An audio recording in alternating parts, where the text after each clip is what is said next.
Spider-Man Into the Spider-Verse is directed by Rob Pachetti, Peter Ramsey and Rodney Rothman. It's also produced and written by Phil Lord and Christopher Miller. The story revolves around Miles Morales, a teenager from New York that's been bitten by a radioactive spider. Universes get crossed and it's up to Miles and an assorted team of other spider people to fix their alternate universes before it's too late. Hi guys, and welcome back to another one of our Surferz reviews. So as you heard from the intro, today we're doing Spider-Verse. Just going to start straight off the bat with my own personal opinion of the film. Really good. Absolutely loved it. Really good fun. A lot better than what I was actually expecting it to be. Pass it over to Beth. I'm a huge Spider-Man fan, and I haven't been exactly happy with a lot of the films that have come out in recent years. I say recent, I even mean 2002. And I've been waiting for a brilliant Spider-Man film to come along, and finally, 2018, they did it. Spider-Man Into the Spider-Verse is absolutely incredible. So good, I love it. I love it so much. If you can't tell, Ed really likes this film. Just everything about it. The annoying thing is it's not about Peter Parker, and I still love it. It's great. But yeah, so first of all, just the biggest elephant in the room is mainly the animation. It's absolutely amazing. It looks exactly like a comic book. It's like we're watching a comic book on the screen, and I'm pretty sure that Sony have tried to patent it now because that's how good it was. Yeah, definitely. It probably is the most comic book film I've ever seen. Yeah. I mean, I'm sure you guys will remember back from when we did our top 10 videos of the year and this was on there. I spoke then about how with the animation style it's not something I thought I was going to enjoy because I'm quite fussy with it. But I really did enjoy it. A lot more so than what I thought I would. The animation it works really well with this kind of film. And I think doing it with somebody like Spider-Man is probably the ideal character for that animation style. Just based off the how quick it is, how quick he is as a character, his skill set, so on. Moving on from that, I literally think that this is probably the best way to ever perceive a Spider-Man film. There obviously has been good previous Spider-Man films, and others that aren't so great, but the way that the characters moved on the screen in this, it felt very Spider-Man, and I don't think that there's any way in any live-action film they can replicate that in any way. It raises an interesting point, doesn't it? Because for me personally, I'm not going to lie, it's not my favourite Spider-Man film. There are live-action Spider-Man films which, to me, I enjoy more. Name them. Come on. So I'm a really big fan of Amazing Spider-Man because I really like Andrew Garfield in it. I really like the web slinging on the big screen. And I thought the connection between him and Emma Stone, obviously they were dating at the time, is really good. But one thing I won't take away from Into the Spider-Verse is that it is probably the best depiction of Spider-Man from comic to film, in the sense that how the character looks and how they move and how they feel is very true to the comics. And as we were talking about the other day, that you can't do that in live action. It will never translate in the same way. It will never look just as good. Yeah, because it's just not physically possible to move in the way that animation can let you. I mean, if you can do it with animation, it's going to be better than live action. Yeah.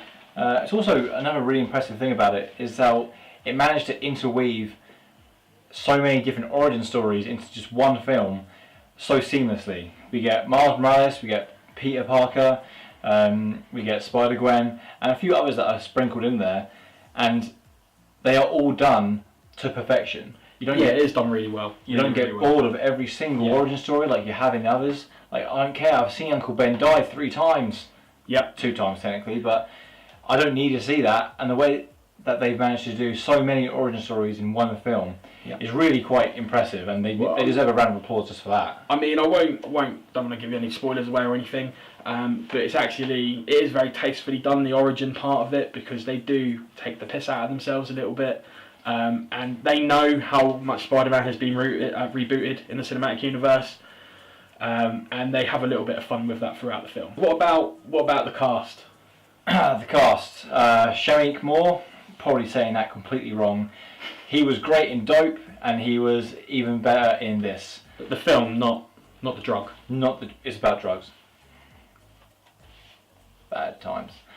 But he's brilliant in that. Jake Johnson is also brilliant as Peter Parker. Yeah. The second I heard his voice, I knew it was him, and it suits an older Peter Parker very, very well. Yep. Also, Haley Steinfeld played Spider-Gwen. We are definitely glossing over the best part of this entire film, which is Nicolas Cage's Spider-Noir. Yeah. My God, I've re-fallen in love with Nicolas Cage. He is so bad, it is perfect in every way.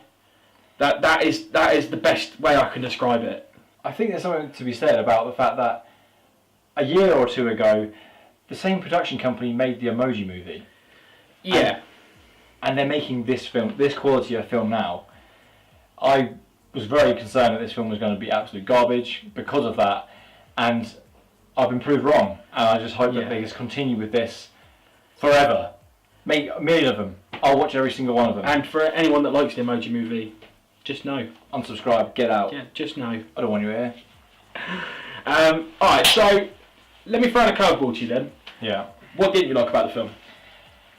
Only one thing, and it was mainly just because I wasn't a fan of. I didn't see a lot about the villain. Yeah. I know he gets the story, he gets we understand his motives, but I would like to see him more, because that depiction of that character is, one, hilarious. Yep. And two, it just fits that style so well and that story. I just really wanted to see a bit more of him. But then on the other side of that, can you really fit in the villain when you fit in 6 origin stories? Yeah, that's true. I get what you're saying, because it does feel like it was shoehorned in a little bit last minute. Yeah, definitely. There is obviously a motive for the villain in this film. I won't go into any details of it because I don't want to ruin it for anyone that hasn't seen it. But yeah, it does feel as if it's lacking that little bit of added knowledge, added motive to it. Just to help us invest more in the story. Just a few more action scenes with him involving him. I know the big finale and stuff, but yeah, I would like to see a bit more of him. That's my only complaint, and it's very minor, because I do think they did give enough development for him. But I would like to see a little bit more. That's my only problem. What about you? Do you any complaints with the film? Yeah, so I've got one, and it is a complaint, but at the same time I know why it shouldn't be. So for myself, I just feel that with Miles, we had all this really good development for about an hour of the film, and then the finale is a little bit rushed for me in regards to him finding his feet. I'll leave it at that. And I get that, it's an animated film. While a lot of adults have seen it, it is predominantly aimed at kids, so it's not going to have that level of character investment that I'm particularly looking for. So I do understand that. I just think for me personally, if I was going to make my dream film from it, there would have been, it probably would have had an extra 30, 35 minutes on the runtime just to help smooth that gap over for me, that transition. Yeah, I mean, that's fair enough, but for me, I didn't see it as that much of an issue, but that's the thing about film, everything's subjective, isn't it? You like what you like, you don't like what you don't like. I mean, don't get me wrong, I don't think it takes away from the film as such. It's just, if I was going to have them remake it for myself, that's one of the things I would add in. And you'd probably make Spider-Man the main character. I probably would definitely make Spider-Man the main character. Dirty Nick Cage, so filthy. Oh, cannot stand him. He is amazing. He is amazing. So, for me, this is the best Spider-Man film to date. I love every second of it, like I've said, and it's hands down a buy it on Blu Ray, 100%. Best animated film of the year and of recent years as well. It deserves the best picture for animated, 100%. Yeah, definitely. I'll back that up. I'll agree. It's a buy it on Blu Ray for me as well.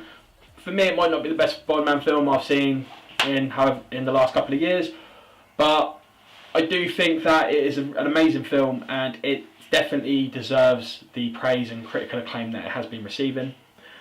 So make sure you give it a check out, guys. Thanks for watching the video. Make sure you like and subscribe and click the bell icon for more content coming soon. See you guys later. If you did actually watch the film, let us know what you thought of it down in the comments below, and take it easy.